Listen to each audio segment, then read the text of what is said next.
Another negotiator that was at that table with the president last night, Commerce Secretary Howard Lutnick. I want to pick up on this idea, and good morning. Thanks for joining us.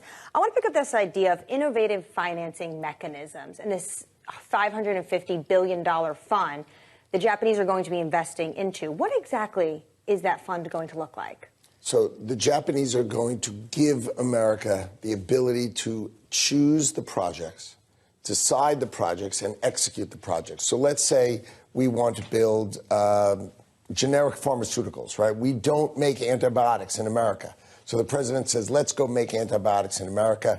The Japanese will finance the project. They will finance the project, and then we'll give it to an operator who'll run it, and the profits will be split 90% to the taxpayers of the United States of America and 10% to the Japanese. So they basically bought down their tariff rate by this commitment of we will back what you, the president, want, and you, America, want to build in America that are key to national security concerns.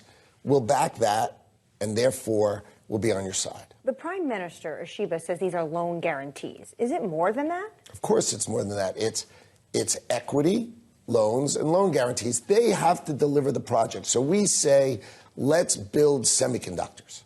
We want to build $100 billion worth of semiconductor fabs, is what you call them, because we want to make those chips in America. The Japanese will finance that whole project. They've got to put down equity, loans, whatever they want to do. They have to deliver the $100 billion. Or Japanese companies?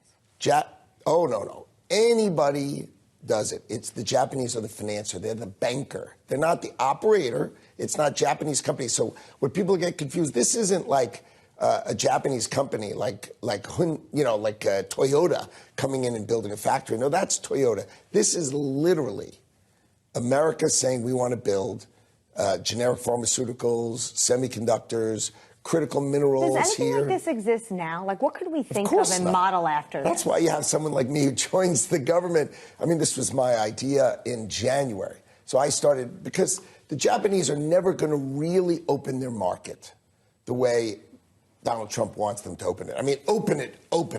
You know, so what happens is they had to come up with another way to really make it work and the tariff model work. So I suggested to them a $400 billion fund where they would give to the president and they would give to America the financing to go build out your whatever you think for national security, go build it, we'll back you, and that's the model. The reports the Prime Minister, though, may be resigning. Could this deal transcend domestic politics in Japan? Of course. I mean, it's vital. You saw what happened to their car companies. They were all up more than 10% today. So a 25% tariff delivers what Donald Trump said, build it in America. A 15% is right on the edge. It's right on the edge. So the Japanese car manufacturers can still produce in Japan, and that's what the Japanese wanted to buy. They wanted to buy that line where they could stay in Japan for some cars, build, of course, huge amounts here, but also what they did is they'll invest and give Donald Trump the tools to invest in America. That 15% tariff on autos is huge for Japan. Do you see the entire auto tariff, that sectoral tariff, coming down from 25% to 15%? Because for some inputs, this would mean Toyota has a 15% rate, but GM still has a 25% rate. Well, GM doesn't have a 25% rate unless they build somewhere. And they import from South Korea or a product from Japan. If you build in South Korea, you have a South Korea thing. And if you're importing from South Korea, that's a South Korea thing. So Europe is now paying 25%. South Korea is paying 25%. The Japanese have bought, if you will, by giving a huge investment to Donald Trump in America. They bought the ability to be down to 15%, and Donald Trump can then really invest in America on the projects that he thinks are the most important for America. And we'll see what happens with Europe. We'll see what happens with South Korea. But right now, Donald Trump has put the pressure on them. Let's be clear. Well, is this He's a model? Put the pressure on them. Is this a model for Brussels? It could be. I mean, that's up to them to negotiate, right? Are they willing to open their market? I don't think anybody. Europe's not going to go and give us $1 trillion to. Well, can they get below America. 15%, or is 15% now the floor? For autos, I would. No, for a reciprocal tariff for the European Union. I don't think at one point they were willing to accept. I don't think 10%. big countries can get low like that. I think small countries have a possibility of being low, and that's up to the president to decide. But larger countries will have a hard time with that. They will have a hard time. So to be clear, with the European Union right now, and the trade negotiations are in Washington, I know you're talking to them every single day, the rate, the floor that they would have to accept is 15%, what Japan accepted. I think what everybody in the world has seen is Donald Trump. So I'm the table setter, if you will, right? I set the table, right? I organize things, I structure things. There was a picture that the president posted over his shoulder with the big board that, of course, I created the big board and put it there. But the answer is the negotiator-in-chief of the United States of America is sitting behind the desk. Right. Donald Trump was sitting there negotiating the deal. You also created the board on Liberation Day, and we saw the sky-high tariffs. You created last night's board. I'm trying to understand from you what the European board is going to look like. So if, say it's a 15% across-the-board rate, what could the Europeans be buying that can assuage the concerns of the president? Are you talking about LNG purchases? Is there agricultural purchases? The Europeans have a $20 trillion economy, right? We have just under $30 trillion. And the Chinese and the Europeans are similar in size at about $20 trillion. So if they say to the president, we will open our market to you, and I mean really open it, meaning we will take U.S. cars, think of what the Japanese did. They said, we will take U.S. cars based on U.S. standards. So you don't have to make a different car. You can take the car you make in Detroit, put it on a boat, and send it. If the Europeans will accept that, and they will accept really, really accepting U.S. products in Europe, that's a giant. That's hundreds of billions of dollars of export opportunity for Americans. That's going to move the president because he's going to say that opportunity for Americans is so great. Do you think you get there next week?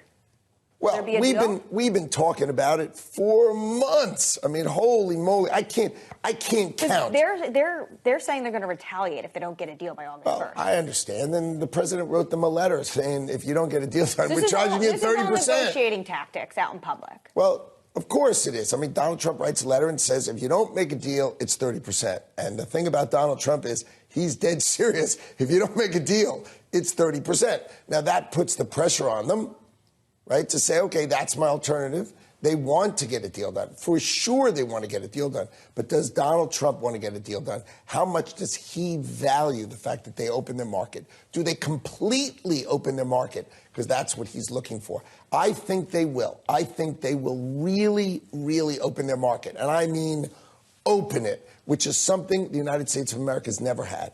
The idea that Donald Trump is opening the world's markets for Americans, the ranchers, the fishermen, right, our farmers. I mean, these are amazing opportunities that no one in the world has ever seen. We have Stockholm Syndrome, right?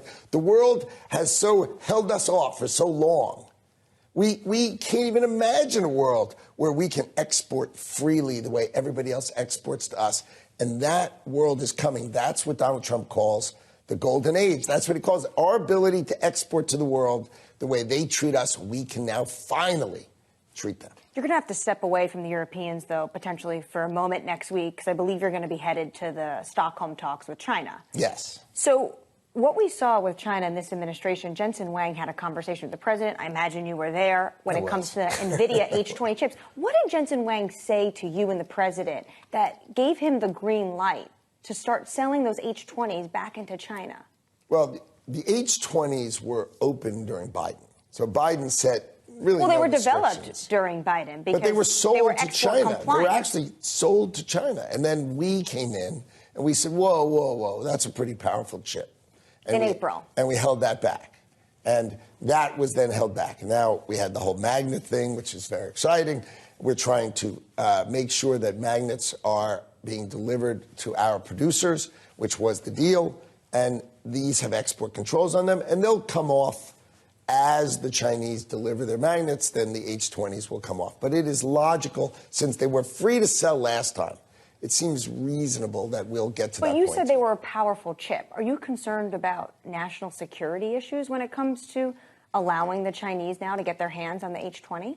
Well, the H20 was the third best chip in the world. and now it's the fourth best, right? Because the Blackwell is the best. There's an H200 and H100, so an H20 is the fourth best chip. And I think the president has decided that if things are going well with China, that they can buy them. So I think that decision's been made. We are putting on the licensing mechanism, and we are getting that going. But the president has decided that the Chinese can buy them, but that's in a balanced way with the Chinese delivering on the deal that we made with them, and they're delivering rare earths to American manufacturers. So when you sit across from your Chinese counterparts next week, what do you plan to discuss with them? Is loosening export controls, more export controls on the table? I think what we talk about is there's a line, right? Below the line, we are giant economies. We should trade with each other, right? They want to buy our produce. They want to buy our vegetables, right? They don't grow everything. They don't have the breadbasket of America that we have. So they want to buy those products. And you know what? There's lots of things that they make that we want to buy, that we want inexpensive things on our shelves. So let's talk below the line. Let's open the market better in China and let us sell more things in China. And then at the line where we're competitive, where is that line where above that line, they're not going to sell us their hypersonic missiles, and we're not selling them our best chips. Those two things are not happening because they're a competitor. They are a competitor. And what we're really going to discuss is where's that line? Are the H20s above the line or below the line? That's really nuance, and that's discussion. But, of course, would we like to buy baby clothes that are inexpensive? Of course we would. That makes perfect sense. So let's open the market down here, right? We're never opening the market up here. And what do we discuss? We discuss that line of what's over it and what's under it. But do we want more of this? Them selling it to us and us selling it to them? The president and President Xi from China agreed that they would like to do more business there. So we're going to talk about opening their market more for things that make sense to open it. And we're really going to discuss the areas that maybe we should really be addressing. Is that yes or is that no? One area, I just want to finish on this. I'm curious if you're going to address directly, because it's the Commerce Department. An employee of yours is facing an exit ban right now from China. Do you have any update on this? It's unbelievable, right? So he has, there was an employee of ours who's a Chinese national who was working in the patent office, and he went home and he was arrested, and they're holding his passport. I mean, so I give that to the State Department, and the State Department deals with that, but it is outrageous behavior. It's just outrageous behavior. Secretary Lutnick, thank you so much for your time this morning.